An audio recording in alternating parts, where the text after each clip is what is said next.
fatal hit and run on the west side. This man, 37-year-old Michael Moon. His family tells us he was riding a scooter home from one of his 2 jobs when he was struck and killed.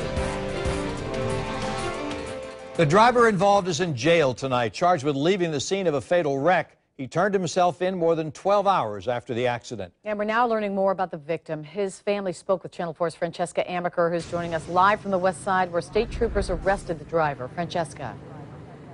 That's right, Mary and Tom. This is actually the gas station where those state troopers arrested the driver, and I actually met up with the family, bumped into them at this gas station just several hours ago. They tell me that their uncle was really a really funny person, and he loved to smile and make people smile as well. In fact, earlier today they wrote the words Michael on balloons and released them to the sky.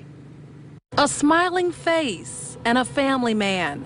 That's how the family of 37-year-old Michael Moon described the loved one who they say worked 2 jobs as a restaurant server to help give his family the world. But Moon's life came to an end early Monday morning. Police say he was killed in a hit-and-run accident while he was driving home from work on his scooter. Then hours after the hit and run, the driver surfaced. Between 2 and 2:15 is when he drove to come to the store and came in wanting to, somebody would call 911 so he could turn himself in. That's the voice of a Kangaroo customer who was at this gas station Monday afternoon when the driver who police say killed Moon walked through the doors. Officials say 33-year-old Santos Herrero Montiel asked for the store clerk to call 911. And just hours after the man turned himself in, Florida Highway Patrol officers processed the scene along with the driver's severely dented car. He just said he thought he'd hit a deer or something, animal this morning, a dog or a deer, and he said he was just, he just panicked and was scared, so he just didn't stop. But Florida Highway Patrol Sergeant Dylan Bryan says Montiel may have told officers a different story.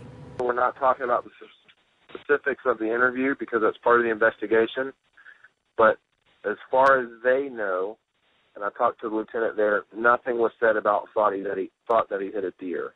But expanding beyond that, we're not going to release too much more as far as his testimony.